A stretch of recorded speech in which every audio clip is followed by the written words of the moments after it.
अब गंडापुर ने एक और दावा कर दिया, दावा बहुत बड़ा गंडापुर का दावा जो है ये डॉन अखबार में छपा है। मैं आपको एग्जैक्टली बता देता हूं। उन्होंने कहा कि इमरान खान की रिहाई के लिए 90 दिन की तहरीक का उन्होंने अल्टीमेटम दे दिया और ये भी कहा कि अगर इमरान खान की रिहाई नहीं होती तो फिर हम सियासत छोड़ देंगे। ये गंडापुर साहब का दावा है। क्या गंडापुर 90 दिन के बाद इस्तीफा दे देंगे?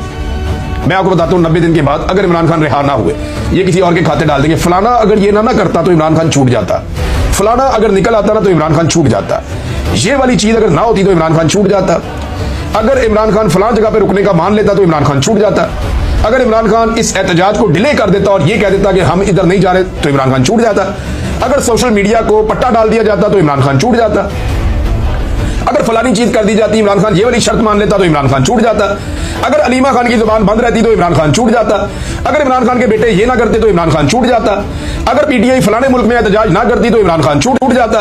तो ये कोई ना कोई बहाना 30 दिन के बाद 90 दिन के बाद इनका आपको फिर मिल जाएगा।